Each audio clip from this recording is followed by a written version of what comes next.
Good evening, everyone, and welcome to the High School North Program of Studies night for the class of 2028, and officially the kicking off of our course selection and next school year. Planning is very exciting. We're so excited to have you.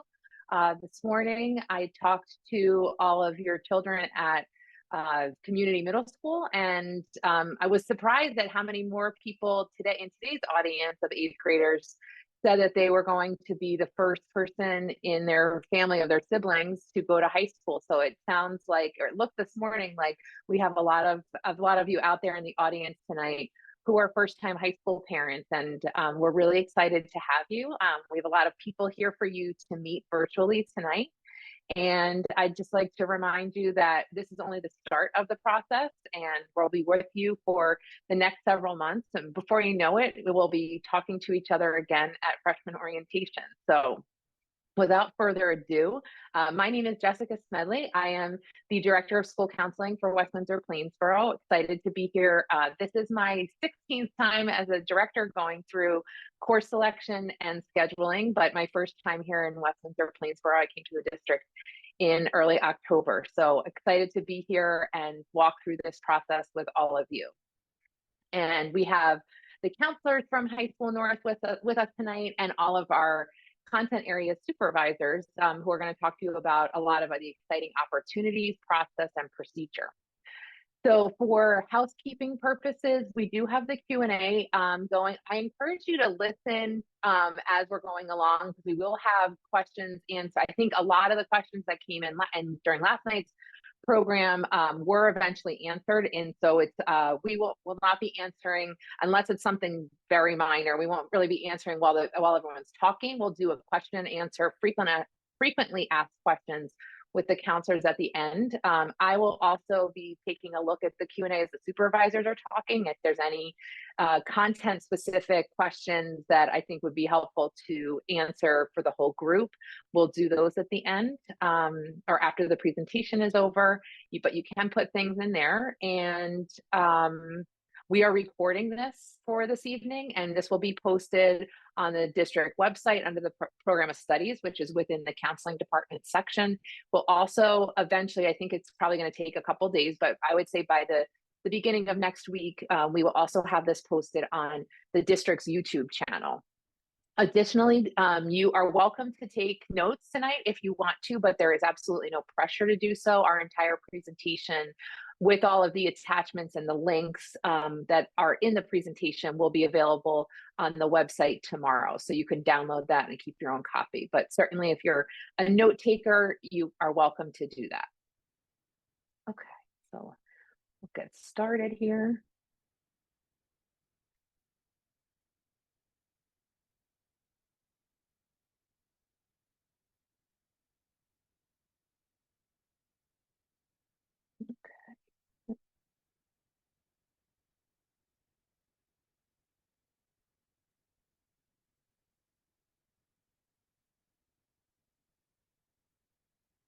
Okay.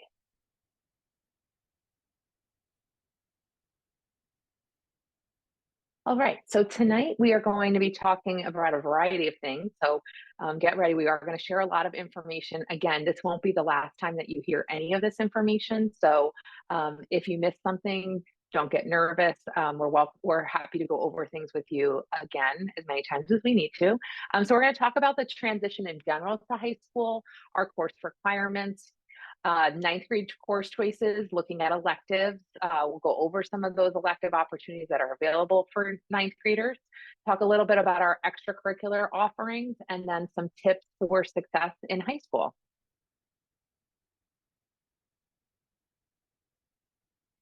Okay, so high school transition, this is a big, one of the bigger developmental transitions that your children will make in their lifetime. And just wanted to remind you that we are here to be in collaboration with you. One thing that I find very important is to always take a look at what we're communicating, how we're communicating, and being able to make sure that you're aware of things. So If you don't already, I know that the newsletters come out, and I have heard from people that, sometimes it's hard to check the newsletters or the website. I am working with our director of communications, Kia Bergman, to really be very diligent and communicative via our website. So everything that we post will be there. Certainly when we take a look at deadlines, I plan to send reminders. I know you're going to start getting a lot of letters. You got one probably in your email today, but stay aware of what's happening over these next several weeks, because there will be a lot of information available to you. So we will be communicating with you, and we encourage you to communicate with us.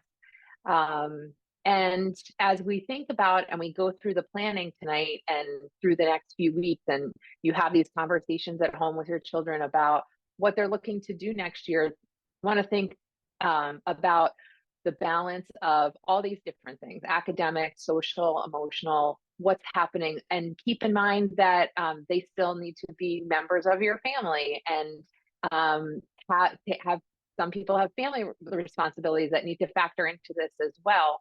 And even making sure that they sleep and eat and have good nutrition. So these are all important parts of the high school transition. Okay, our course selection timeline. So, whoops.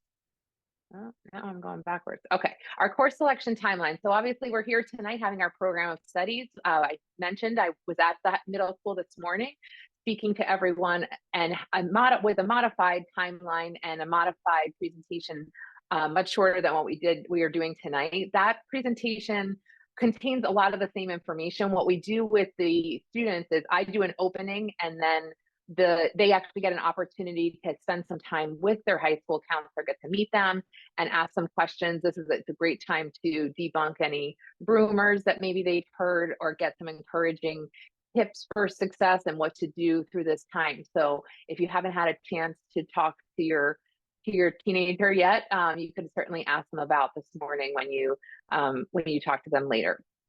Then in March, the high school counselors are going. So we are actually opening the portal for the data entry for your electives next Wednesday, February 7th. And they have about 6.5 weeks to make their selection in Genesis. So when we think about this timeline, they've made the selections of their electives in middle school in Genesis. In high school, obviously it's been more thought. There's a lot more choices, and a lot of thought needs to go into those electives. The time to have a conversation with your children about what classes they want to take is now, and is these next several weeks, because our timeline of solidifying and finalizing those choices with the counselors is very tight against the deadline for that. So the counselors will be over at community visiting with the students, and that's a short conversation. It is one-on-one, because we like the counselors to have FaceTime with the students, but it will need to be a final decision. So in other words, if they want to talk through questions like, I was looking at this course in the program of studies and I was looking at that course in the program of studies, I'm not sure which one I want to take, that's a conversation to be had with you, and if necessary, if they have questions, or if you have questions as you're talking about it at home, that's a conversation to have with Mrs. Burgess, our 8th grade counselor, because when the counselors come over in late March, this is really, okay, we thought about it. I just want to confirm this is your first choice, this is your second choice. And then that is it for selecting electives. So I'll talk about a little bit later down in the timeline of other things with changing electives. However, we staff the high schools based on and create the number of sections based on the needs and the wants of our students. So they have to tell us in March what they want, so that we can ensure that we have proper staffing, that we have the right number of sections. So if a student changes their mind, or too many students change their mind and then want to make a change in August, there may not be a seat available. So I'll go through that a little bit more in depth. I didn't realize how sensitive my mouse is here. And then in August, there will be a high school orientation. That takes place at the schools with peer leaders, the opportunity to meet staff members, including our administrators. By the time those dates happen in August, the students will have access to their schedule so they can actually walk to the classrooms that their courses are going to be in, get a feel for the physical plant and the layout of the school, and meet some upperclassmen, some of our peer leaders, and start to make connections with people at North. And then in September, we gather the ninth graders. The counselors will then meet in small groups with our ninth graders to continue talking. More, I don't know what happened with the arrows there, but the counselors will meet with the ninth graders in small groups. And then there's also a club and activities fair. And so definitely keep a lookout for those dates as we get closer. Those probably won't be settled until at least the freshman orientation date, if not a little after that. But really want to encourage students to get involved in activities at school. It's a great way of making connections, making new friends, meeting new people. Okay. Oops. I am struggling with the mouse tonight.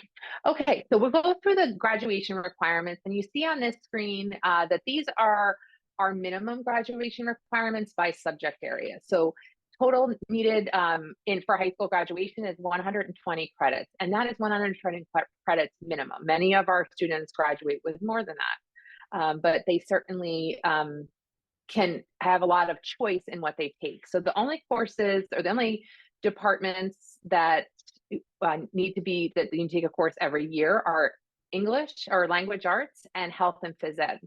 And you see on here, it's broken down into credits. So credits are just another unit of measuring. And each full year course is 5 credits. Each half year course is 2.5. And then with health and phys ed, it's kind of stands on its own, 3.75 or 3 marking periods of phys ed, and 1.25 or 1 marking period of health, and that's at each year.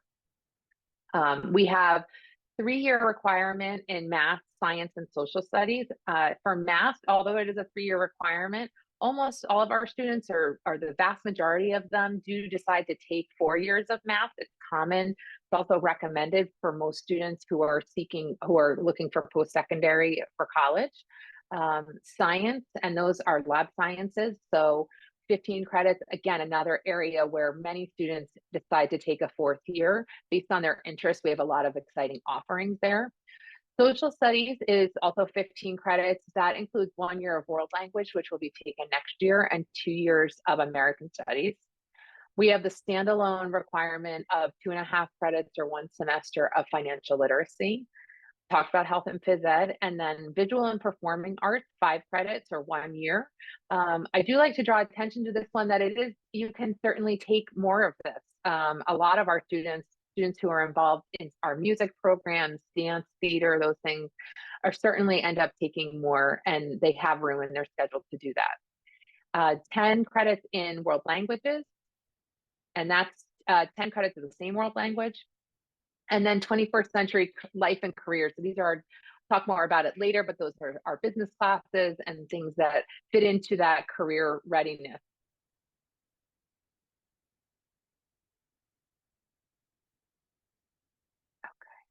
Okay, so typical 9th grade courses that we have are listed here. So everyone takes language arts, world history, mathematics, science, world language, phys ed, and health.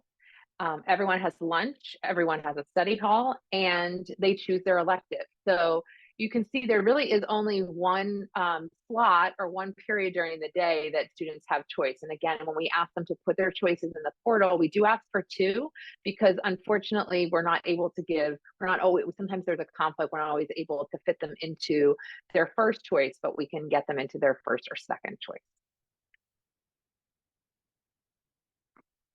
Okay, honors course entrance criteria. So we use the first and the second trimester average in the course that they're in 8th grade. So for IRLA, social studies, world language, science, and algebra 1, they need an 80%. So you might notice if you're looking hypersensitively at the at the calendar that the second trimester ends, but report cards won't be posted, but we'll have an average to use to make sure that the placements are correct for for honors course entrance criteria when you see it in the portal in late March. And so 80% for most subjects, and then it is a requirement of 70% for Algebra 1 honors or HNA Algebra 2. And then there is some other specific entrance criteria that you can read more about in the program of studies. But for the most part, we are looking, we want to keep access available for our honors classes. So many of our students do qualify for honors.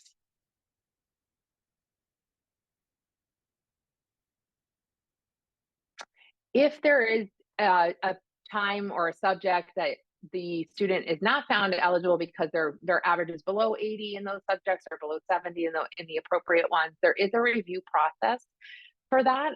It's done in consultation with the family, teachers, school counselor, the subject area supervisor and we take a look at what other data do we have available to make a decision about that. So that includes their other common assessment scores, and really look at department specific measures. So that could be math grades for science classes, document-based questions for social studies, essays for language arts, and we might also take a look at that third trimester grade, or even how they did in 7th grade. Okay, we have the program of studies is available on our website. It's under the program of studies. So if you go to, you see like a snip of the page here. So we go to departments and then counseling. They're in alphabetical order, high school counseling on the right-hand side. And you'll see program of studies. So there also is a QR code for anyone who has their phone out and wants to take, that will take you right to the program of studies main page. When you get to the program of studies main page, there are a few links there now, are live if you're looking, and that is the full document program of studies. It's downloadable as a PDF. You can have all the descriptions. It is very lengthy because it has a description of every course that we teach in our high schools. But so if you want to have a printed copy, you're welcome to print it, but available digitally and can go through. The other document that's there that I did tell all of your children to bring home this morning is the 8th grade scheduling booklet. Those we did print one copy of for all 8th graders. It's also available on this program of study website.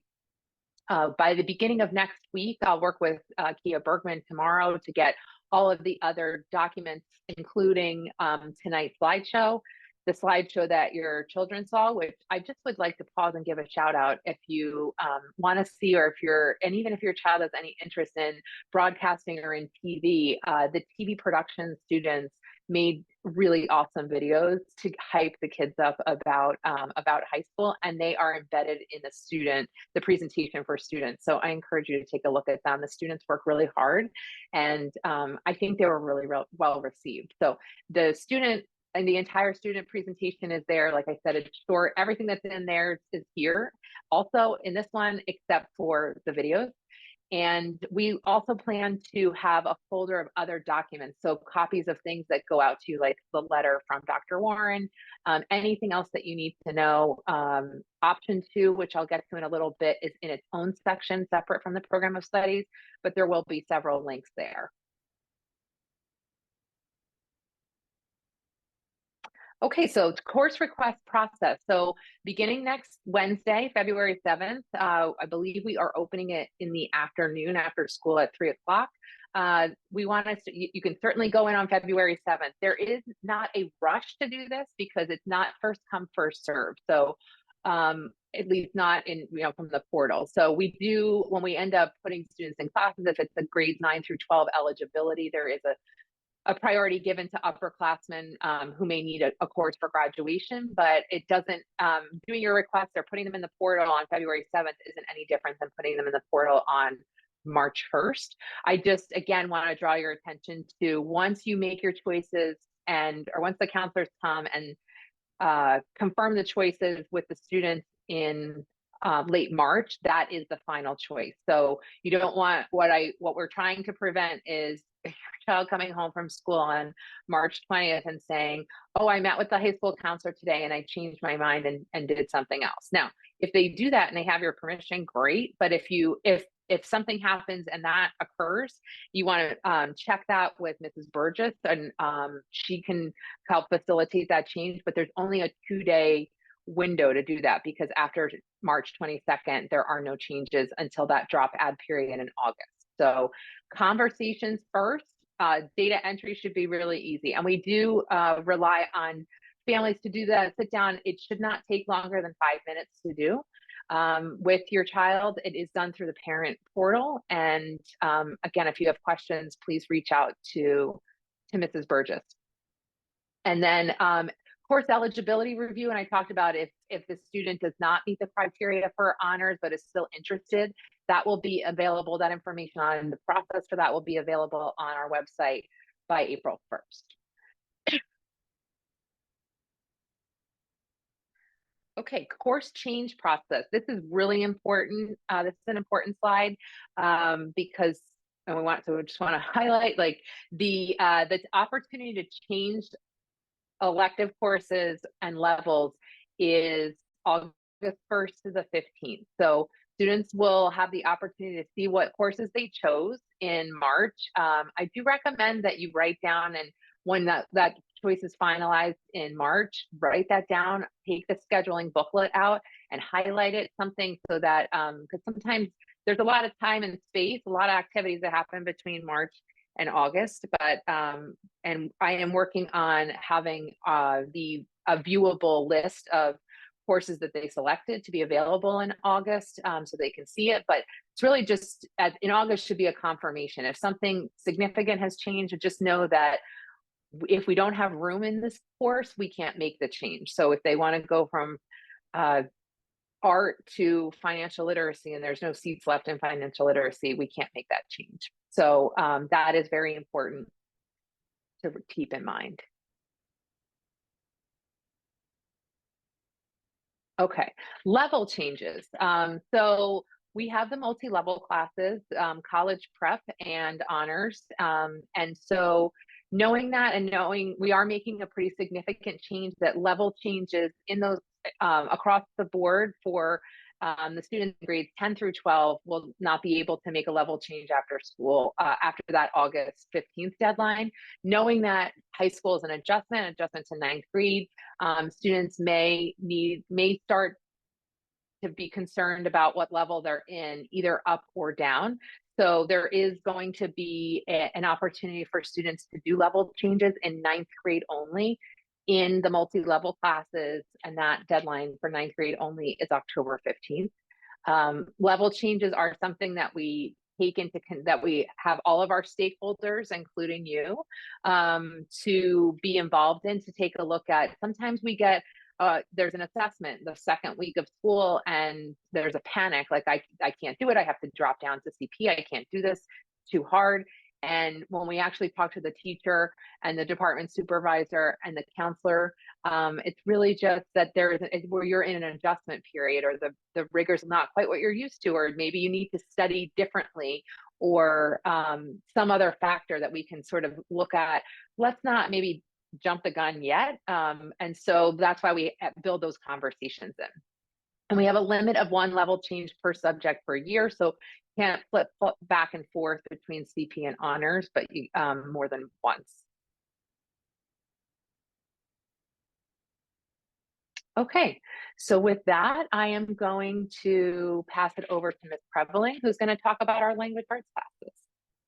Hi, good evening, everyone. My name is Emily Krevling. I'm the grades 6 to 12 language arts supervisor. I'm so excited to be here with you tonight and to tell you a little bit more about our program.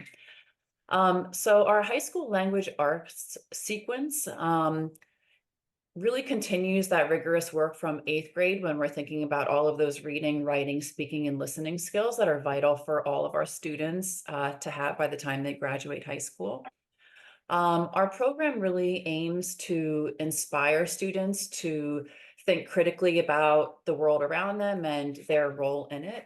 So to that end, our units in ninth grade and even moving up beyond ninth grade are set up thematically, where we're seeing like a primary class text that supports an overarching theme.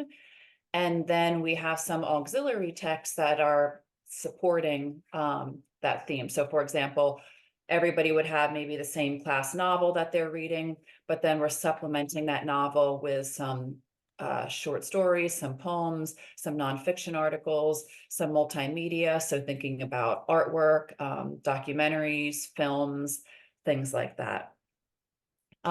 So some of our units in ninth grade include looking at success and what is the definition of success, thinking about personal growth and transformation, the relationships we have in life. So our relationships with our friends, our relationships with our family, the obligations we have to others, to ourselves, and to the world around us.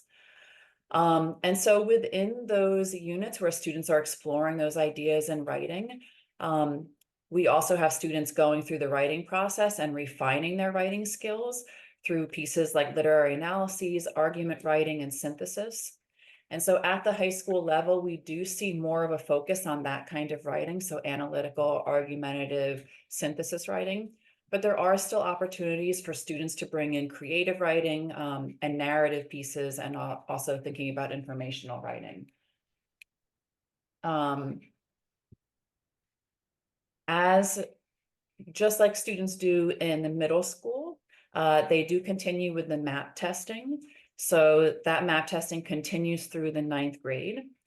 And then when we're just thinking about the difference between our college prep and our honors classes, so the honors classes are just a little bit different in the sense that all of the students are reading that same primary text, but there is that influx of those auxiliary texts. And for our students who are in the honors course or who are designated honors, the rigor and the complexity of the text from which they must choose is significantly higher. And then the other place where we see that rigor in regards to the honors curriculum is also in the assessment, so the final product at the end of the unit. So all students are expected to meet the same standards at the end of the unit, and the product is the same. But for our honors students, they're bringing in those more complex texts that they have to write about. And then some of those writing pieces might be differentiated, like, for example, honor students might have to include a counter argument and a rebuttal. They might have to discuss or use a more challenging writing technique or discuss a more challenging literary device. So that's just some of the ways that those curriculum differ. In regards to our journalism course, so journalism is a multi-level elective that, again, like really is inspiring students to consider and analyze and seek to improve the world that they see around them. So whether that's like their school, their neighborhood, their community, their country, or the world. Beginning students in journalism focus on reading and writing about news, sports, and the arts, with an entire unit devoted to the expression of personal opinion on a wide variety of topics.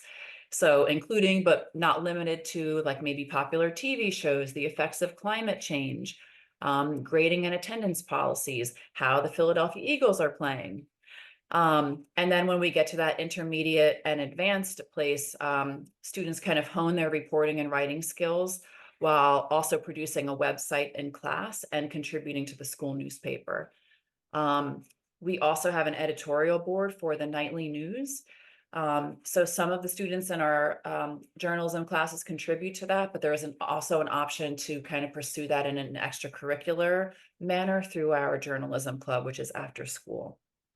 And so in both our language arts high school sequence and in thinking about those journalism classes, you know, again, our goal is really for students to gain a better understanding of themselves and the world so they can contribute more positively to the communities in which they live and ultimately affect change. So we really look forward to welcome all of your children into our arms next year for ninth grade. And of course, if you ever have any questions, feel free to reach out to me at any time, including tonight or after tonight via email. So it was nice to be here tonight and talk a little bit about the program. I'm going to pass it over to Dr. Ashley Warren right now, who's going to talk a little bit about world language.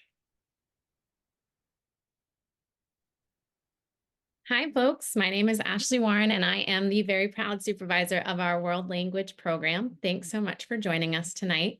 I'm going to give an extra shout out to High School North. I was a teacher at North for 7 years. My husband coached there for 10 years, and we just love being Knights. So I'm super excited to welcome your rising Knights to our school.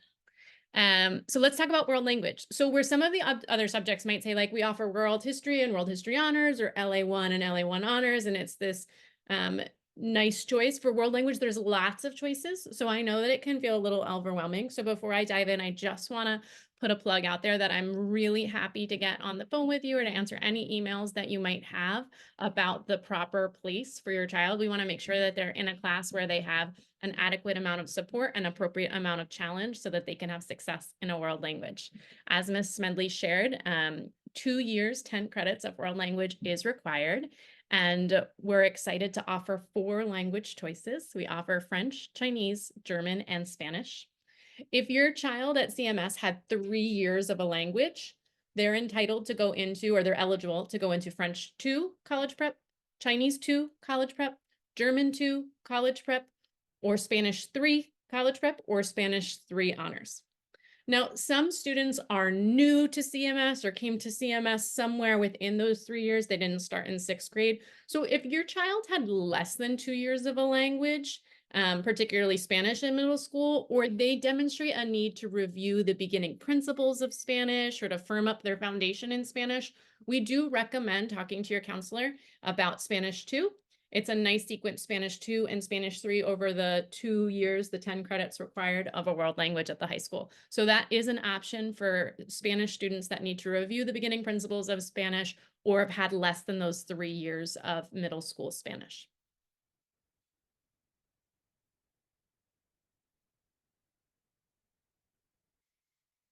So I can also just talk about starting a new language at the high school. So when you get to High School North and you want to switch, say you took 3 years of German with Frau and you had a great time, but you're ready for something new, we do offer level 1 for Spanish and level 1 for French. So those courses are for new language learners that have not studied Spanish or not studied French previously, but are ready to start a new language.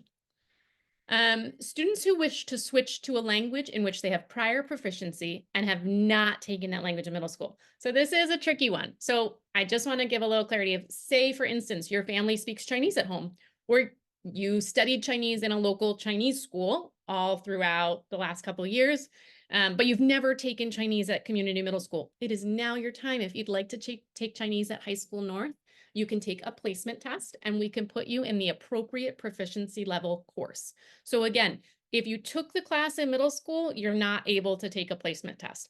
But if you speak the language at home or learned the language through any other means except for CMS, we'll offer you a placement test. That letter should be queued up to go out tomorrow, and all families of rising 9th graders and counselors will receive that letter.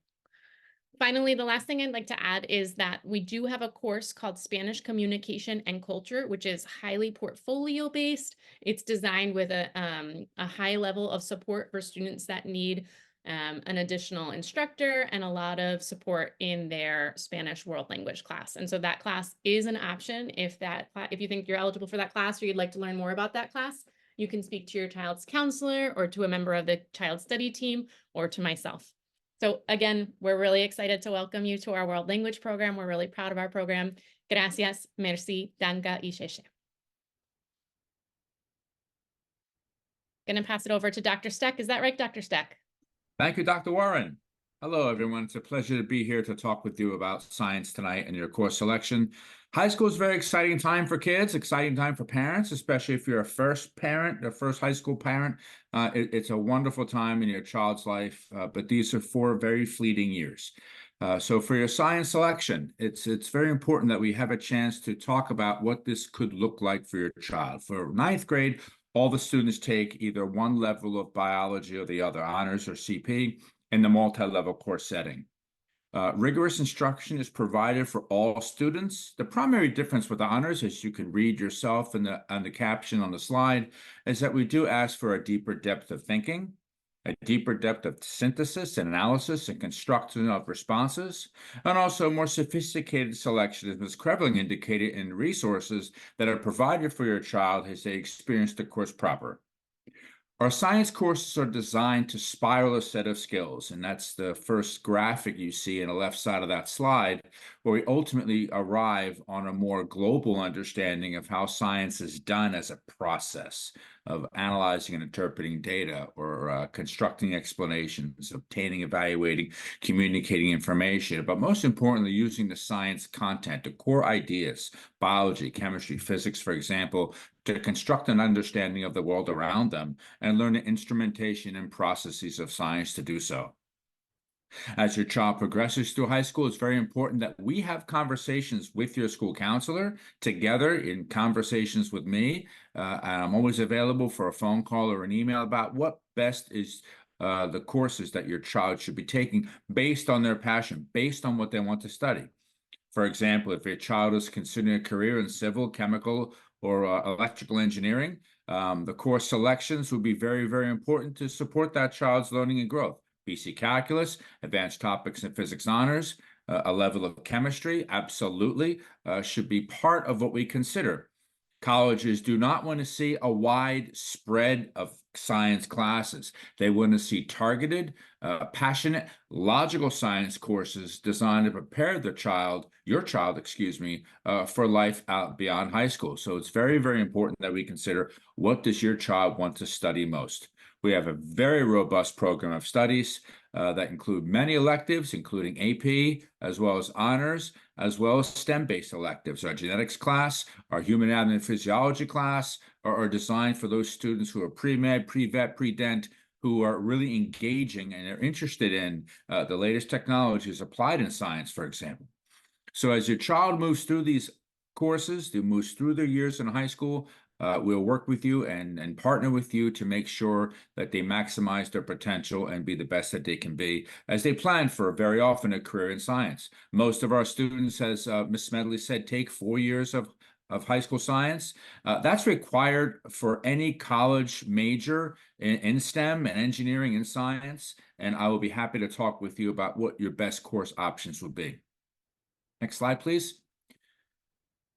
New this year, we are offering a summer course in marine science. This is a 2.5 credit course that is organized through our community ed program. The tuition is $500 for each student. It runs beginning the week after July the 5th, starts on July the 8th, running for the consecutive 5 weeks from 8:30 until 11:30. It gives us an opportunity to explore topics in science, particularly marine science, particularly with its application to climate change, which is studied, by the way, in all science courses. But in this particular course, a child can really connect, especially with local New Jersey ecosystems, estuarine ecology, taught by and supported by capable teachers, certificated and certainly have experience in research in these areas. So we treat your children like the scientists that they are. But this course, as I mentioned before, is offered as a summer course. It's for 2.5 credits. It will give the children a very good experience in what marine sciences are all about. It does count toward their GPA. We would much rather have your children experience full immersion courses with us as your child's program coordinator, as your child's teacher. And please make sure that, should they take the summer courses, either this or with the math courses that Mrs. Bean will talk about shortly, that they are in attendance every day. But thank you very much. That will be all I have to say for tonight. I welcome you again to our program of studies night at High School North. Please make sure if you have questions about science, I'm easily reachable. I prefer a great phone call, and I'm always available to work with you for what's best for your child. Thank you very much. I'm going to pass this on now to my social studies colleague, Dr. Cindy Assini. Good evening. I'm excited to share with you about the social studies options at High School North. Social studies is important for all of our students because it really helps them understand the cultural context of the world that they will be entering as adults. For those students who are more interested in math and science, social studies can help them learn about the world that they're operating in, communicate clearly, and analyze different sources so that as they're working in whatever their chosen field is, they do so with the type of active citizenship and cultural awareness that we want for graduates of West Windsor-Plainsboro. So our ninth grade course typically is world history. Students can take world history CP or world history honors, and it is a multi-level course, which, as we've mentioned, means that all the students will be having the same teacher in the same room, regardless of whether they're taking CP or honors world history. The course starts talking about human rights as a basis and theme for the year. Then students will be learning about the Renaissance and a number of significant historical events, paying special attention to all areas of the world. We've really worked in the last few years to revise the curriculum so that as much as possible, there are voices represented from all different parts of the world. And this has been an ongoing effort for years within the social studies department to make our courses as representative of the students we serve, our nation, and the world as possible. So social studies is an opportunity for kids to practice the reading and writing skills that they're learning in language arts and to analyze sources. So as Dr. Steck talked about science being an observational process of the natural world, in social science, we're observing different sources as our pieces of evidence to create arguments. So your child will get to work with a social studies teacher to look at a whole range of sources, connecting history with current events, and practicing those analysis skills. We've had a few questions come up in the Q&A about the difference between honors and CP. So I will echo what Ms. Krevling said about literacy. Both honors and CP are studying the same topics and will have many of the same core texts. At the honors level, there will be additional and more complex texts. We want to see more independent research and writing. The idea with students who are taking honors is that they will most likely take advanced placement courses later in the high school, although students at all levels can take advanced placement courses. So we want them working on that more complex text and that independent analysis and historical thinking of those complex texts throughout their time as their readiness level allows. So while students in both courses will have rigorous sources that they're reading and analyzing and scaffolds available to them, the honors students are hopefully working at a greater complexity and depth. So those are the differences between the two courses. To give you a concrete example, students might be reading a famous historical speech, and in the CP course, they might be reading excerpts of the speech, whereas in the honors course, they might be they might be encouraged to read and cite evidence from the entire speech. So that just gives you a little bit of an example of the difference between the two courses. If you're curious about what would be a better fit for your child, I really encourage you to meet with your child's teacher, have your child talk with their teacher, and if any questions are still bubbling up, the school counselor can be another great resource. So there's a whole team of people that have worked with your child this year who can help guide your child and you, if necessary, in selecting the best course for next year. So we're looking forward to having your ninth grader have a great experience in social studies. And I'm excited to pass on the presentation to Ms. Bean, who's going to talk about mathematics. Hi, I'm Andrea Bean. I'm the math supervisor for grades 6 through 12, and I'm really excited to tell you about the options for ninth grade math. So your options are listed on the slide there, but here's how it works. Your child, when you open Genesis, you'll see a math course pre-entered for them, and that is the math course that they are currently enrolled in. They roll into the next one. So if you're in Math 8, you roll into Algebra 1. If you're in Algebra 1 at the college prep level, you roll into Algebra 2. If you're in Algebra 1 honors, you roll into Algebra 2 honors. And if you're in Algebra 2 honors and accelerated in grade 8, you roll into Geometry honors and accelerated. For most students, that's the best math course for them, for most. But there are a few exceptions to that. If your child at the end of 2 trimesters has an average of 75% or lower, you might want to think about not taking automatically the next course in the sequence.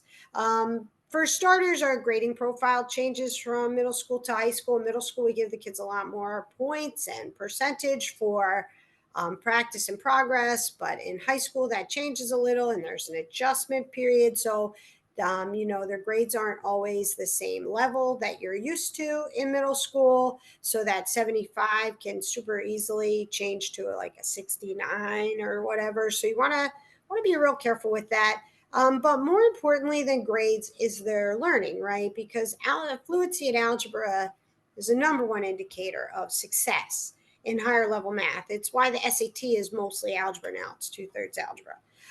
So we want to make sure they're the best algebra foundation ever. So if your child's in Algebra 1 honors and you're thinking their foundation is not super solid B-level foundation, then maybe ninth grade is the time to try college prep. Build those skills up in Algebra 2 college prep so they can pursue honors as they grow through high school. If your child's in Algebra 1 college prep, and again, you're not feeling that solid B level foundation, you might want to retake Algebra 1 in high school. Most of the United States takes Algebra 1 in ninth grade. So your child will be on the same level as most of the United States. And this is a great way to build the foundation and also to just start high school strong, because colleges never see your middle school transcript. So the nice thing about that is they'll think that your child's taking Algebra 1 for the first time and doing so well. And it really gets them started off on a positive note. And again, if your child's in Algebra 2 honors and accelerated, and again, they're not doing so great, you might want to repeat Algebra 2 because that fluency with algebra is very, very important. And again, colleges will think that they're taking it for the first time and really looking like a strong math student. If your child is in the honors and accelerated, they roll into geometry honors and accelerated, but say that they're in H&A, but they're not super passionate about mathematics. They're good at mathematics. They like it. But, when thinking about spending 20, 30 minutes more on homework because the problems are challenging and fun and interesting. Some kids love those problems. But other kids want to play a sport or join a club or whatever. They can take geometry honors. As well, you can choose that instead of honors and accelerated. Geometry honors and geometry honors and accelerated both go to the same pre-calc honors class. They both follow the exact same sequence, and they're both weighted the same for GPA. So unless your child's super passionate, really, they can take geometry honors. That's not an issue. Again, the difference between our honors and our college prep is that our honor students are asked to extend their thinking. They are given problems that they have not seen. The teacher does not show them how to do it. They've learned all the skills, but they didn't see problems exactly like the ones that are going to be on their assessments. There's a transfer of knowledge expected. We work with them to help them learn to transfer their knowledge and stuff. But if your child likes to learn math, practice math, and do math, then honors really isn't the place for them. And they can have a great math sequence without being in honors. But, honors, we're really looking for those kids that can apply and stretch. So on our next slide, you'll see the math sequence. And you can see that whether your child is in honors or college prep or H&A, they all get to reach a really high level of mathematics. Calculus is really about only 15% of the United States even has a chance to take calculus in high school. And here, almost all of our students do. Again, most students will maybe not take calc honors or whatever. They'll go with our statistics, data, or our AP stat.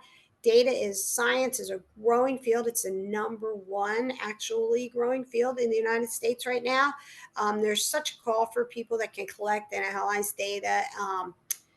And so students might pursue that in lieu of a calculus option, but you can see that there's a rigorous course, whether they are in our college prep sequence, our honor sequence, or our H&A sequence. So again, no matter where your child is in the sequence, they're going to learn a lot of math, and they're going to really develop that deductive reasoning and mathematical thinking. The best person to help you pick out of all these courses, because it's a lot, is your child's math teacher. They look at their math every day. They look at their work, they talk to them, they ask them questions, they dive into their thinking. They know if they're transferring knowledge or if they're just repeating processes. They know if they're super excited when they get a problem that takes 15, 20 minutes and how they do with productive struggle, or if they tend to be like, I just don't want to do this, or I'm giving up. So again, talk to the math teacher about the best course, because they know your child as a mathematician, and they're the best. We have a few summer courses that are not on our sequence because they are not to skip classes or be over and above, but they are to be in addition to. I see in the chat a lot of option 2 questions, and believe me, we will get to option 2. I don't like option 2. I don't recommend option 2. I think it's probably terrible thing you can do to your child is make them take an option 2 math course, but we will get to all of that shortly. But what you can do for your child is give them additional math. Show them that learning is really important, and that the more that they learn and the more different things they learn is so much better than taking a shortcut to get ahead or to shortchange their learning in any way. So I like to call it option 3. And I think it's the best summer option for kids. So if you're going to take a course in the summer, please take one of ours. We have 2 courses that 9th grade students can take. Introduction to Data Science, any 9th grade student may take. And as I said, data science is a great field. This might make them interested in taking our statistics courses. And it's a really nice introduction to what data is. And it's just so different than the math, the traditional math that we have to teach to cover the New Jersey standards. Discrete math is fantastic because discrete math is all about algorithms and how to count things and think things and categorize things, which anybody that wants to major in any kind of computer programming needs to take discrete math in college. So this is a really great introduction to what it is and how it works. And we also have a discrete math part 2, which isn't listed here because your child would have to take the first one, obviously, first. But we do have, so 3 summers in a row, they can take math classes that are about learning and passion and not skipping and shortchanging. So really consider our math courses. Community Education has them up now. They cost $500. You must be there every day. They are in person. And here are the 2 really great things about it. You receive 2.5 WWP credits. So again, Ms. Smedley said 120 credits for graduation. Our kids usually do way more than that. This is a way to really show colleges you want way more than that. So this is 2.5 credits that are from WWP. So they count towards your GPA. There is not a big stressful exam at the end. If you come and you do the work and you do the projects, you will do well. And so it's a really great way to learn math and spend your summer. And I'll be back to talk about option 2 later, but now I'm going to turn it over to Mr. Santoro. Thank you, Mrs. Bean. Hello, everyone. Welcome to the High School North Program of Studies Night. You've had a lot of information thrown at you so far, but I think you're getting the picture that we have a very robust and wonderful high school program for your students coming up next year. And that continues as we talk about the visual and performing arts electives. West Windsor-Plainsboro is one of the few districts in the state that offers all 4 of the fine and performing arts areas.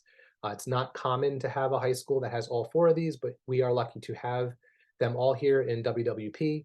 So I'm going to go through each department quickly and give you a rundown of the courses that are available and who they might be a great fit for. So we'll start with the art department. We have 2 courses available to 9th grade students, Art Foundation and Computer Art and Design 1. Art Foundation is the course that your children are probably most familiar with already because it's a very close approximation to what they experience in their art cycle class in community middle school. And also, if your child took art elective in 7th grade or is taking art elective now, Art Foundation is very similar to those classes. It's a survey of all the different types of artwork and medium that you can work in. They do drawing, painting, 3D, printmaking, everything. It's a nice foundation course for students to take. If your child is a little bit more interested in creating artwork on a computer, we have Computer Art and Design 1. They use the programs Photoshop and Illustrator primarily to create artwork, and that is their canvas, so to speak. So if your child is interested in art, but is maybe intimidated or not comfortable with drawing and painting and things like that, Computer Art and Design is a very great option for kids who think artistically, like art, but maybe want to approach it from a slightly different point of view. So those are our two 9th grade courses in the art department. We will move on to our dance department. This is a new-ish program. Next year will be the 3rd year that we've had a dance program at the high schools. We have 2 brand new, beautiful dance studios, one at each high school, and a dynamic teacher, a dynamic program. So we have a course called Dance 1, which is offered to 9th graders. Something new that we're doing this year with dance is we are allowing students who might have a significant amount of dance experience outside of school to go through a audition portfolio process to possibly place into one of our higher level dance classes. But if your child is just interested in dance or has just a little bit of experience, the best place for them is probably Dance 1. It's a course open to all students of all backgrounds and ability levels, and it covers all different types of dance, including a lot of the dance styles that our students do take part in outside of the school. So that's our dance program. Moving on to music, the first 3 courses you see listed here, concert band, chorale, and string ensemble, are the high school corresponding ensembles for band, choir, and orchestra that your students may be in right now in community. So if they are in band or choir or orchestra and they want to stay in those ensembles another year, those are the courses you would choose in 9th grade. As you know, if you have a student who's in these ensembles now, they've been together with their grade level peers since they started in either 3rd or 4th or 5th grade. And we keep that going in 9th grade. So they're only with 9th graders in high school in these ensembles. And I think that's a really nice way for them to start their high school musical experience. And then they split off into different groups as they get older. So again, if your students are currently in those programs and want to stay in those programs, those would be the courses to sign up for next year. They're also open to other students as well. If you're interested in joining one of these without any experience, I ask you to reach out to me so we can have a conversation about what that entails. We have 2 other music courses that are not performance-based, music theory and music technology. Music theory covers all of the theory behind music, how it's written, how it's arranged, all the different rules that go into that. Music technology is a course that I think is one that most students are probably doing already at home.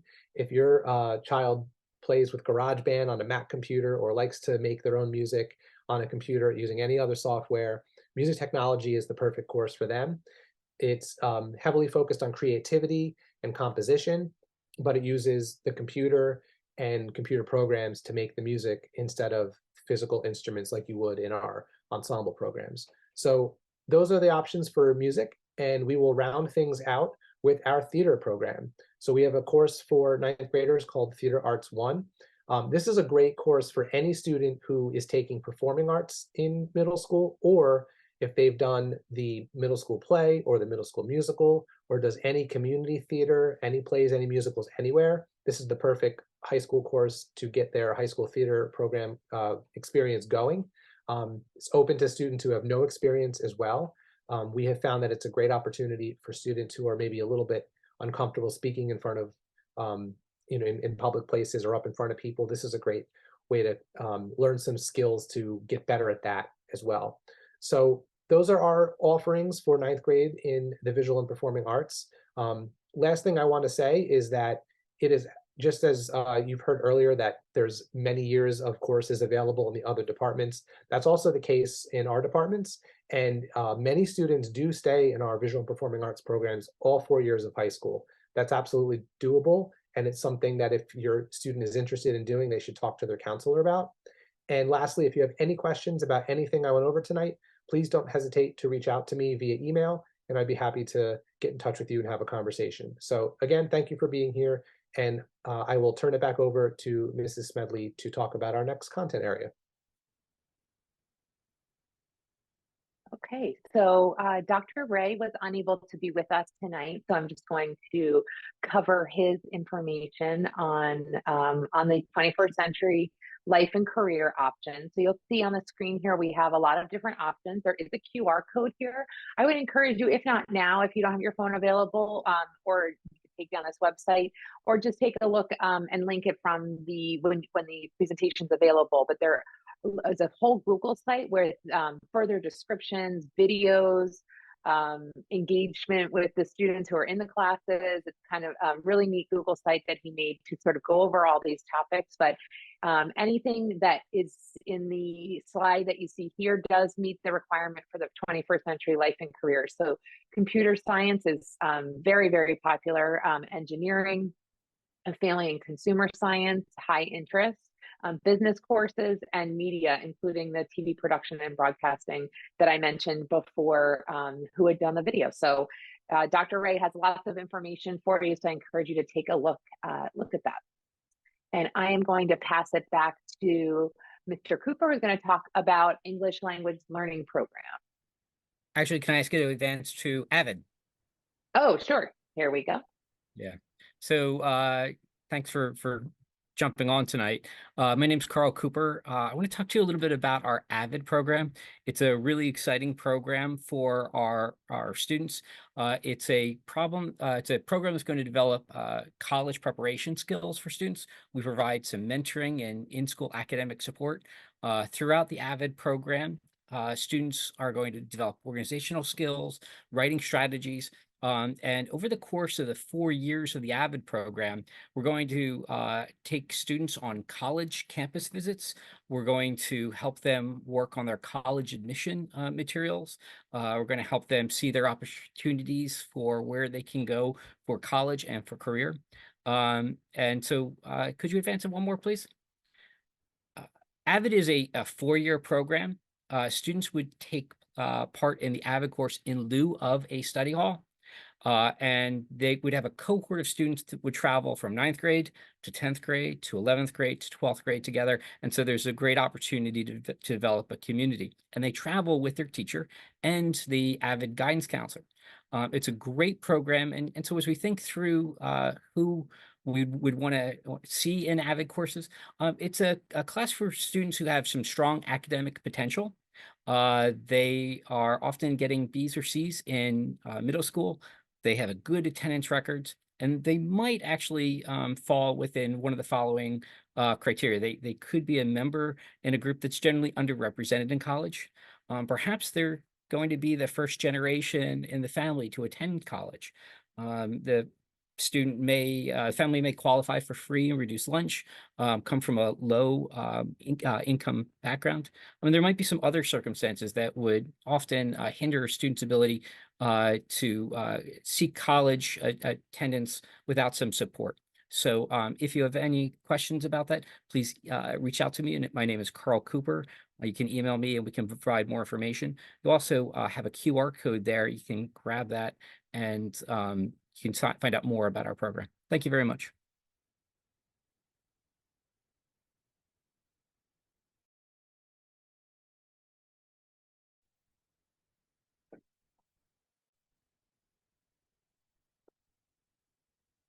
Okay.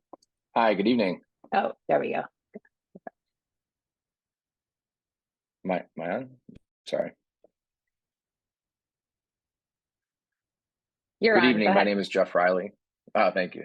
Good evening. My name is Jeff Riley. I am the supervisor of health and physical education, and I'm also the athletic director at West Windsor-Plainsboro North. In physical education, we provide a wide variety of activities for your children to be engaged in that are meaningful and purposeful. We are very fortunate at West Windsor-Plainsboro North that we have great facilities. And with the great facilities, we take full advantage of it with our 2 full gyms, numerous playing fields, all-weather running track, swimming pool, weight room, tennis courts, and a high ropes adventure course. So we have some great opportunities here, and it's a lot of it has to do with our great facilities. Our teachers follow curriculum that's planned out to provide an opportunity for students to improve their own level of physical fitness, to increase socialization with classmates, to let off some steam, and to find an activity that will ensure a healthy lifestyle. Students will take part in health education as well, and they'll do that for 1 quarter. The physical education is 3 quarters in a year, and the health is 1 quarter. During health classes, they focus on positive and responsible decision-making through a variety of topics that span from human relationships, substance abuse, and mental health to prepare them for their next stage in life. You might switch to the next slide, please. In 10th grade, this is the year that we provide the driver's education course. We prepare your children for the written permit test. And this, once they pass or successfully complete the course and pass the test, they're then permitted to drive with you in the car. So we do not do behind the wheel training, unfortunately, but it gives your child, through our participation in this course, they're able to gain the permit in order to learn how to drive. And we will recommend 6-hour driving courses that they need to take in order to get their license eventually. We provide an elective called sports medicine. In this course, students learn the role that medicine plays in athletics and is taught by a certified athletic trainer. We have just added the unified physical education program. In this course, students are fully immersed with students of different needs and abilities. The course is designed to promote inclusion with the intent of carrying over into the greater school community while emerging in physical activity. The unified physical education course will meet the physical education requirement for graduation, and this course is offered as 1 semester in your junior or senior year. I am also the athletic director at High School North, and as a Northern Knight, we participate or compete in the Colonial Valley Conference, the CVC, which is all the local teams in Mercer County, and we then go on to compete in the Mercer County tournaments and also the NJSIA tournaments. Why participate? Why get involved with athletics? Well, as a parent, a teacher, and a coach, I can tell you that athletics can play a great role for your child to develop skills that can translate to improved abilities in the classroom, creates healthy habits, learn skills in time management, and most importantly, develop a strong sense of belonging to the school community. We provide competitive athletic programs that can be a way to bolster your college resumes and can help students for college acceptance later on in their high school career. We've had a wide variety of athletic activities that we offer, and that can be perfect for a wide variety of students that we have. So as we can see on the next slide, this is all the different activities that we offer according to the season. And I can tell you this, there's a sport for everyone, and we encourage our students to get involved. We want people to get signed up. We want them to be involved. We want you to be there with us after school, and we want you to enjoy your experience and have a good time doing it. And we strive to do that. In our next slide, you can see too, as I said, all the offerings, but as you go into this high school experience, please make sure that you're mindful of registration dates and make sure your child's physical is up to date so that they can effectively participate in athletics. We send a lot of email reminders, so please make note of those deadlines that are listed on our district website as well. And remember that in athletics, it is always a great day to be a Knight. So we look forward to your child participating. We look forward to getting to know you and work with you and providing a great experience for your children in athletics and health and physical education as well. Thank you.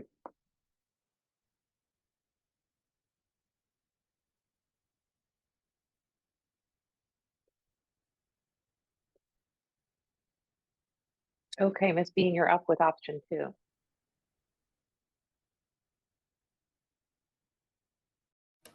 All right, so let me talk about option 2. I saw a lot of this in the chat, so I'm going to try to get all the questions that I can for option 2. But let's start with the very basics. What is option 2? Option 2 was developed by the state of New Jersey for students to be able to obtain credit through a different option rather than sitting through the class the traditional way. The spirit of this statute is really for, and the way it was meant to be used was for children who had difficulty attending school during the day. some students need to work during the day. You know, I mean, if you think about all the diversity in New Jersey, some students need to work during the day. Some students have other responsibilities during the day. They might need to attend night school. Some students needed to miss, for health reasons or whatever school, then they might need to attend in the summer. This was to give students who really had hardships an alternative. Like every good program, people tend to twist it to their own purposes. And so we see in our district that it can help kids who have hardships, but also we see people that use it to skip classes and move ahead. This again, option 2 wasn't really meant to do that. You certainly can use it for that, but we don't recommend that. So on the next slide, we're going to go through some of the things that you need to know about option 2. There is a website that gives you everything, all this information. It has to be pre-approved because it needs to be from an accredited university or institution and meet the New Jersey learning standards. They're certificated things. So if I know, for example, that Petty School does meet the standards and is accredited and has teachers that have certificates, I put them on a pre-approved list for your convenience. So we do have a pre-approved list. That doesn't mean you can't try a different place. Some people travel, they go to school. One kid took an option 2 in California. I have to call them and check. That's why you need to apply and make sure it's approved. Please don't sign up for a course until you get that approval. It's very important. Because courses can differ so much, for the district to maintain an integrity of their courses, students have to come in and take our exam. It's a 2-hour exam in August. You must take it in August in order for your schedule to get changed. And you have to earn a 70% or higher. Again, your child can get an A in whatever course it is, but to show proficiency at our level, they must pass our exam. The district assessments are on the 12th and the 29th. You are allowed 1 summer course per year. I definitely recommend that you take a WWP summer course as opposed to an option 2, whether it's marine science or one of the math courses. Because, again, I don't feel that you can learn a whole year in 6 weeks, but we'll talk about that in a minute. Courses can't be retaken, and you must be completed before your senior year. If you look at the next slide, it's going to show you some of our passing percentages. This is really tiny, so I don't necessarily think that you can see it unless you want to zoom in. This is on the district website. It's on the option 2 website. But if you start looking at some of these passing rates, geometry honors, 27% of the kids passed. Algebra 2 honors, 38%. That's not a great passing rate. Biology, I think on the next slide is actually 0. World history is 30. Very few kids pass our exam. So let's talk about that. This does not mean that your children aren't capable, wonderful, passionate people. What it speaks to is that it's very difficult, if not impossible, to learn 10 months of curriculum in 6 to 8 weeks. So please think really critically about what you're asking your child to do. You're asking them to learn a full year course in a summer and then come take an exam at the detailed level that a 10-month would. So that, it's very difficult. There's a lot of disappointed parents and kids after this. And frankly, it does not feel good to work all summer to fail a high stakes exam, especially for our students who are just entering 9th grade. They haven't even been in a high school class yet. And their first experience is coming to high school, taking a high school's exam, and most likely not doing well. So again, I ask you to really think about what you're asking your child to do when you sign them up for option 2, and to realize that it's a long shot. You're asking them to do something that's very difficult. And If they do not pass the course, they do have to take it in the fall, even though they sat through it all summer. They might know half of it, but they still have to sit through the course in the fall and earn the grade. Option 2 does not count towards your GPA. It goes on the bottom of your transcript as a skipped course, so colleges know that you took a shortcut to accelerate yourself. So you want to be really careful with that, because the message you think you're sending is, we want to get ahead. But the message you could be sending is, we want to get ahead by taking shortcuts. As opposed to, we want to show you that our child's a learner. Look at all this enriching extra courses that they took. Colleges are looking for children that want to learn, not children that want to cut corners and skip. They want kids that can be successful, not kids with gaps in their knowledge. So just be really careful what you're trying to accomplish with option 2, and perhaps talk to the counselors or the supervisors about how you can maybe accomplish that in a different, better way. But I will say it's not all grim. If you see the computer programming, that passing percentage is very good. And Dr. Ray has a lot of faith in the Johns Hopkins computer programming course.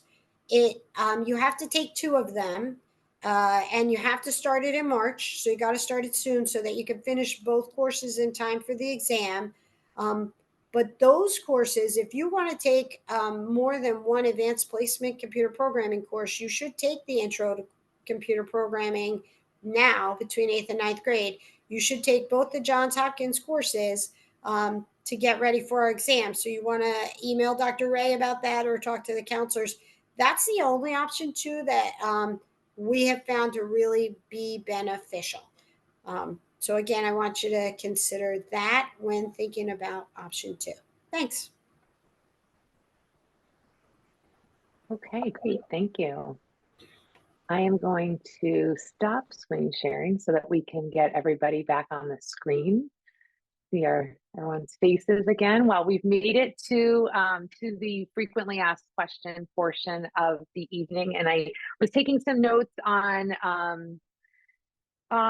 your questions or common questions, things that came up a few times. And one is, a few people asked about orientation dates. Keep a lookout for information from the principal. And I don't believe those dates are set yet. However, they are typically the last probably 7 to 10 days before school starts, because they will be after the time that we're ready to post students' schedules in the portal, because we don't have those until the late summer, because we're solidifying and finalizing everyone's schedules following the option 2 testing. So look out for more info late August, very early September, prior to school starting. We did have some questions about, so this is, I'm doing this on the fly. No one knows that I was necessarily going to ask this. So if someone wants to address this live as one of the supervisors or even a counselor, we probably should have a slide, and I made a note for myself for next year about what is CP. We've been referencing CP versus honors versus AP all along, and we didn't tell you what CP means. So CP stands for college preparatory. Honors we talked about, or that's sometimes abbreviated with just the H, and then AP is advanced placement. So I'm wondering, while we still have some supervisors on here, would anyone like to, there was a question of how, and this would be anecdotal because they have no idea that I was even gonna throw this out there to the group, but we're pretty good ad-libbers here. So, and lots of people with experience, any anecdotal information on the split of students who take honors versus CP, particularly in freshman year, if anyone wants to take that. And also anything about, anyone want to make a comment or statements about CP versus honors and what that kind of looks like especially in our multi-level classes. So I'll throw that out to the group.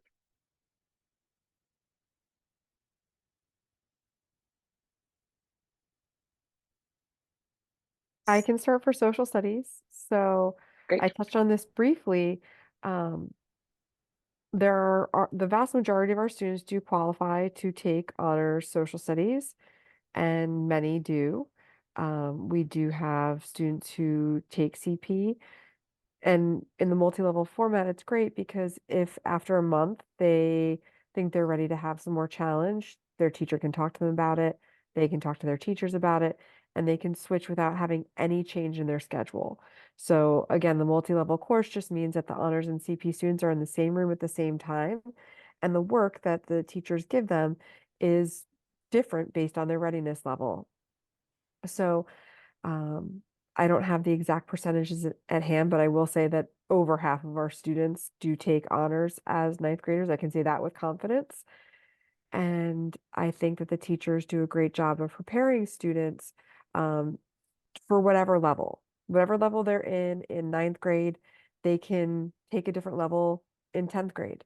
So there are pathways to, if you take CP as, college prep as a ninth grader, to take AP classes in social studies later on in their high school career.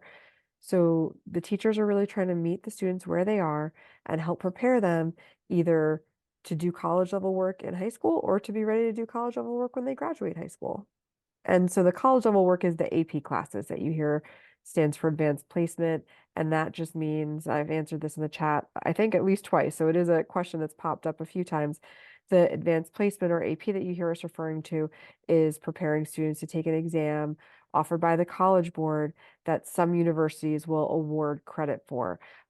Again, that depends on the university and then the score that the student earns. Thank you so much. And we'll get more information. I have a note already to add a slide about with the definitions or with the vocabulary of CP and AP. So by the time we get it posted on the website, we'll make sure to capture that so you don't have to listen all the way through to if you wanted to know more about that, we'll get that out for you as well. So I think Mr. Riley, are you going to sort of host our FAQs? I'm here. I'll at least kick it off. Perfect. And I've looked at the chat as well. Just to dovetail with the regard to eligibility, Mrs. Smedley talked a little bit about eligibility for honors classes at the high school level and what that looks like.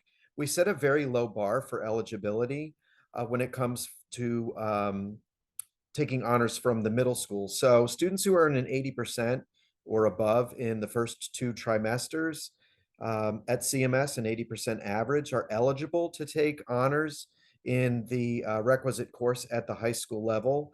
But that doesn't necessarily mean that students should enroll in honors coursework in all subjects in which they're eligible.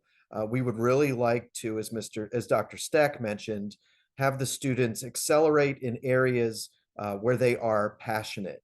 Honors level at the high school is going to entail a lot of work outside of the classroom. And during middle school, students at most have had 1 honors level course in mathematics. So as we explained to students today when we talked to them, going from 1 honors level course and the workload that entails to 3, 4, or 5 honors level courses during 9th grade is a tremendous jump in terms of course rigor, and really how that looks outside of the classroom. So that's not to say that a student couldn't handle an honors level curriculum in any individual course, but once you look at all of those courses and that schedule together and how that fits into outside activities, including sports and extracurriculars, that can become a real challenge for 9th grade students. So we encourage them and we encourage you to take it slow and realize that high school is a journey of growth.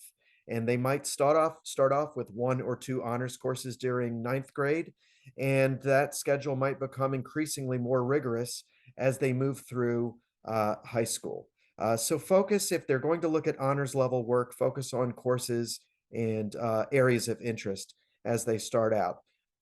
Additionally, as has been mentioned before, the students in the integrated courses will have the advantage of making moves from non-honors to honors or from honors to non-honors during the first 6 weeks of school in the fall. So if a student is truly on the fence, because this is an integrated class and a change would not involve physically changing classrooms or teachers, It is something that we allow during the first 6 weeks of high school. This is unique to the ninth grade year. Also, just a nuts and bolts question that we often get about the high school schedule, and that is study hall. All students do have study hall in their schedule, so we often get the question from students and parents, is this mandatory? And it is at High School North and High School South. For all 4 years, students are required to have a study hall. We do a lot of different things during the study hall period. Students take AP lab science labs. They do lab work during their study hall periods. They'll take music lessons out of their study hall periods. Our media center is very busy during study hall as well. And of course, they have an opportunity to either meet with teachers or peers during that time as well. So study hall is a required option and will be part of their course selection. I want to pass it off to my colleague, Ms. Kavita James, who's going to talk a little bit about honors level courses during their freshman years and following. Hi, good evening, everyone. My name is Kavita James. I'm one of the counselors here at High School North. And as Ms. Medley had mentioned earlier in the very beginning, we had all gone over to CMS and we met with all our 8th graders today. And at least the group I have, the students I'm working with, they were fantastic. It's a great group. I'm really looking forward to working with them. They were very patient, very attentive, and had such wonderful questions for me. So I was really impressed. So looking forward to working with them. The students I work with have their last names start with the letter S through last name starting with the letter SU.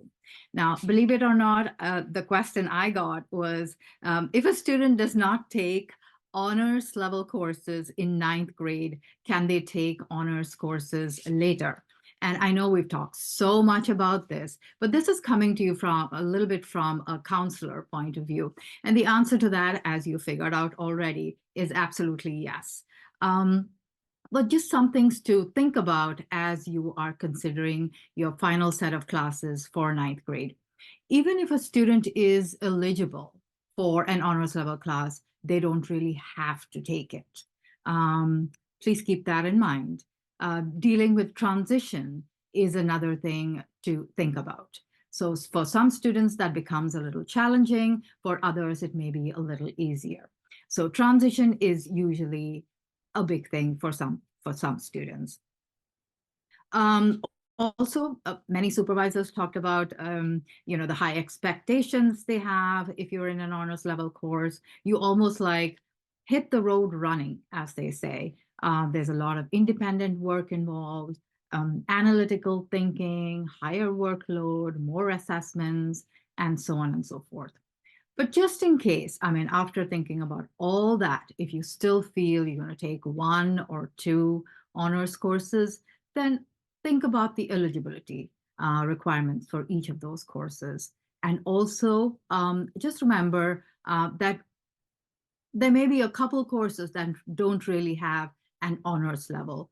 I think Spanish 2 and maybe Algebra 1 comes to mind. Just make sure there is an honors level available for the course you're looking at. And also from a college's perspective, colleges like to see you challenging yourself over the 4 years at high school. So that's something important to also keep in mind. So starting slow is absolutely fine.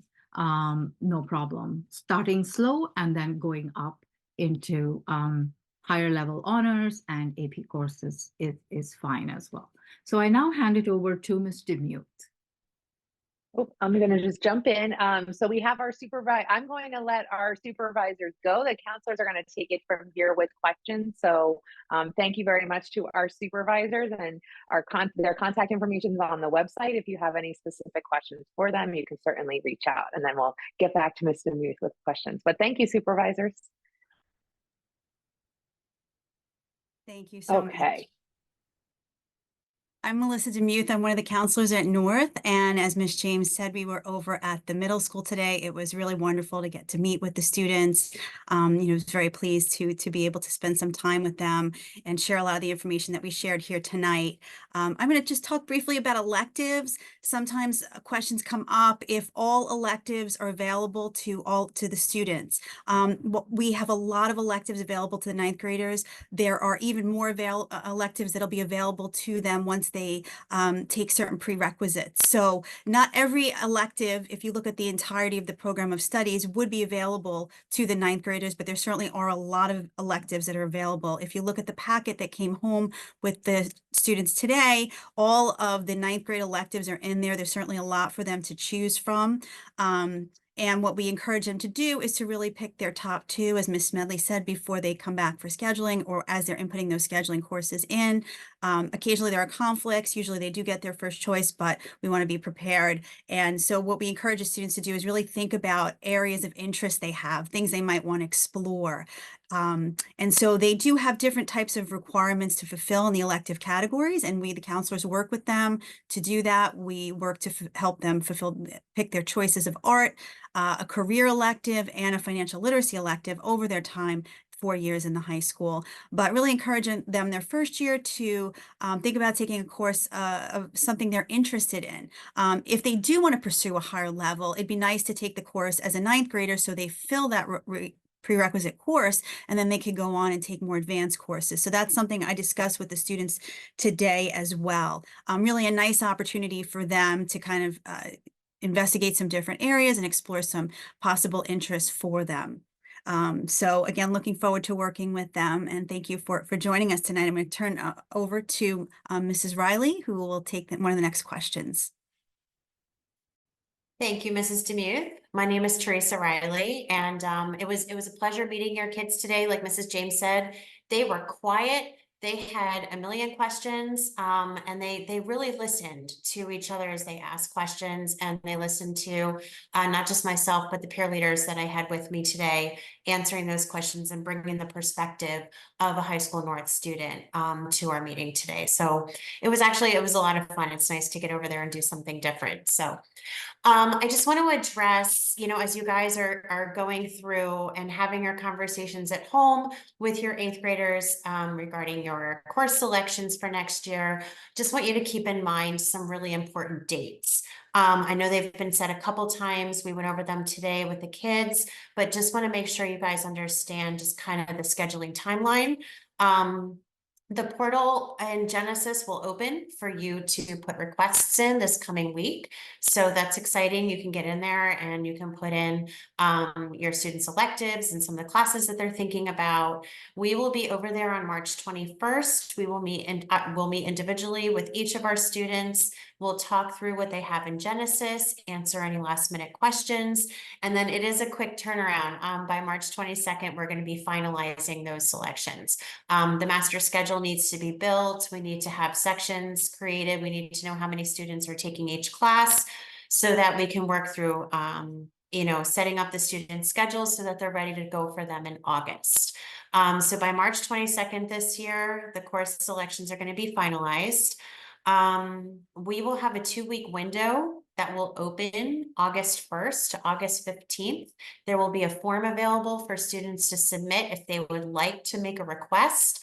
As Ms. Smedley mentioned earlier in the night, we honor as many of those changes as we possibly can, as long as there's availability in the course, as long as the students are eligible, and as long as it works in the student's current schedule. So they'll have a full 2 weeks to make changes there. And then, we're extending that schedule change window through through October 15th for students that are in multi-level classes. So those are going to be our ninth graders who are in Algebra 1, who are in Algebra 2, who are in World History, who are in LA1, and who are in Biology. If they need to move a level, honors to college prep or college prep to honors, they will have that option to do so through the middle of October, just to give them some extra time to get in there and really assess, what their potential looks like in that class. All right, I'm going to turn it over to Ms. Pyle. Thank you, Mrs. Riley. Good evening, everyone. I know we're kind of on the tail end of this, so we'll try to keep you awake for the next couple of moments. I'm gonna just hammer home, I think for the last time, on the concept of option 2. Mrs. Bean and Miss Smedley did a really nice job earlier in the presentation talking about the option 2 process, talking about the philosophy behind option 2, and really when to consider an option 2 course. So I just want to talk briefly about summer and what summer can look like, and when option 2 might fit into that, but how summer looks for college applications. So colleges certainly want to know what students are doing when they're not in class. That is a large part of the college application process, is who is your child when they're not sitting in school. And summer gives students an opportunity to do what they do not have time to do during the school year. And so doing more schoolwork is not necessarily what colleges want to see during that time. So they want to see students with a lot of intellectual curiosity. So inquisitiveness. So how do you demonstrate inquisitiveness and intellectual curiosity when you're applying on paper? And you do that with exploring things that you can't explore, obviously, during the school year.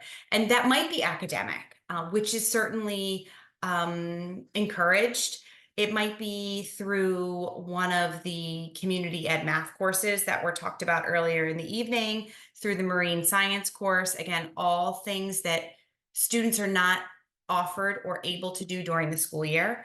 It might be exploring or auditing courses that are free online through edX or Coursera, because you have a deep interest in forensic science, or you just want to know a little bit more about positive psychology and you're going to audit a course at Penn.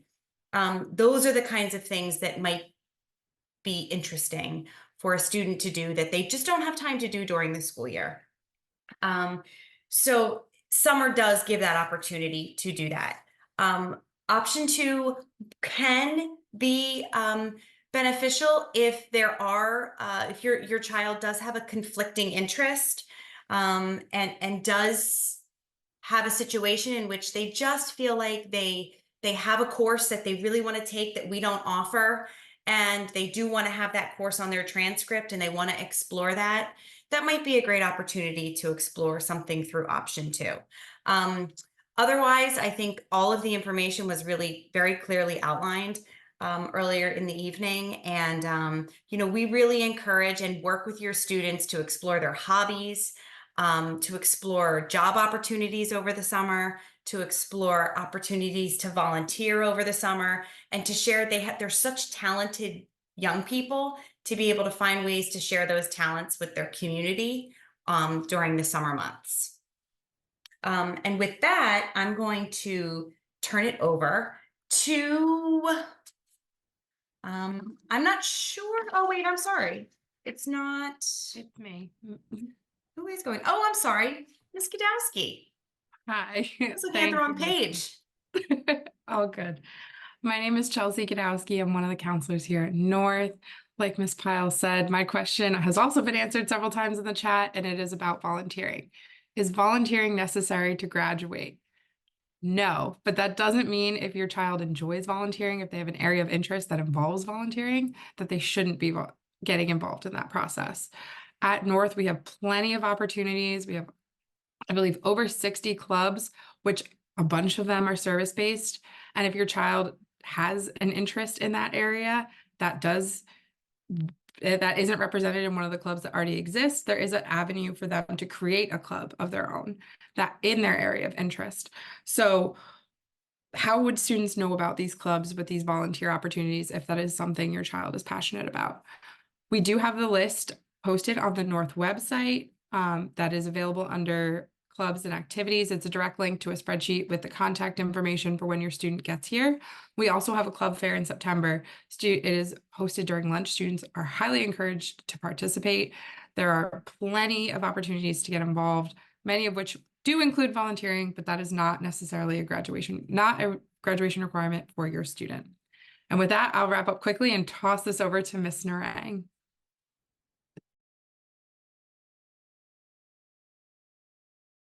You're on mute. Unmute yourself. Just unmute. Yep, unmute yourself. Sorry about that. Thank you, Mrs. Godowski. It was lovely to meet your students, like everybody said, and I'm going to actually talk about the supports that are in place for your students during their first year and the importance of self-advocacy. I will have, just so you know, freshmen from SW through Z, and supports that are in place are freshman orientation, which is usually before the start of the school year, and end of August or beginning of September, depending on when the school is starting. And students get to visit High School North and take a tour. It's led by our wonderful peer leaders. So that's one. And the second, those peer leaders also run groups throughout the year to help acclimate freshmen. Third, we have tutoring available for extra help during their study hall and after school, and that's through NHS members, National Honor Society members, and Tutoring Society. And then lastly, of course, the counselor, student assistance counselor, UBHC clinician, which is the University Behavioral Health Clinician. We have at High School North for extra support. And of course, lastly, we really encourage students to self-advocate. And I have an example for that. I think your students are already prepared to self-advocate. Today I had a bunch of index cards for them to possibly write their questions in case they were shy. But I was so pleasantly surprised that they were raising hands and asking questions, wonderful questions. And so I think they know how to ask questions and they're ready for high school. And it is an exciting time, and it's a big deal. So, highly encourage them to start thinking for themselves and make informed decisions. And so even now, like when they start coming to you and asking, like, what they should do in one case or another, I would say that, rather than providing them with an answer, you could ask them, what do they think that they should do? At least give them, it gives them an opportunity to pause and think a little bit. High school can present students with a lot of different challenges, especially academically and socially. And it's important that your child be able to communicate on those situations. And sometimes these conversations can be hard for teens to initiate. And they can, of course, practice with you at home or with us at school. Developing that skill of self-advocacy is extremely important. We look forward to working with your kids for the next 4 years. And thank you again for being here. Back to Mr. Riley. Thanks, Mrs. Narang. Just want to remind everyone, and we did mention this earlier, that Mrs. Burgess is your primary point of contact for students and parents until we get to the summer. So if you have questions regarding anything we've talked about tonight, you can certainly direct those to the supervisors for each department or to Mrs. Burgess specifically. If there's something she can't answer, she could certainly reach out to the counselors as well, but she will be your primary point of contact until we graduate from community middle school in June. We are going over, we've mentioned a bunch of times, and we told the kids today we're coming back on the 21st of March, and certainly they can ask us questions then as well. We don't want kids to stress out about absence. So if they are feeling sick on the 21st of March, or if they have a school activity and they cannot make their scheduling appointment, that is okay. We don't want them to drag themselves in and make everybody else sick. So there will be a makeup date after March 21st if your son or daughter for some reason is not in school that day. Most likely, one or two of us will go back over to community probably on April 1st, right after the spring break. Because if they're sick on the 21st, they'll probably be still not feeling that well on the 22nd. But my point is, don't worry if you have some type of, there inevitably is always some type of 8th grade activity or some reason why kids can't attend that scheduling meeting. So as was mentioned earlier tonight, whether you schedule on the 21st or whether you have to make up scheduling a week later, there will be no disadvantage in terms of the course selection. There will always be extra questions in the chat and after tonight about outside coursework. We certainly have done our best to try to discourage that and let that not be the focus of this. But we do understand that it is kind of a complicated animal at times. So I would direct you to the option 2 portion of the website. You can find answers to all of your questions there. Mrs. Smedley? Okay, well, great. So we hung in there with 268 of you, down slightly from the 400 or so that we had at the beginning, but we appreciate everyone who hung in here with us.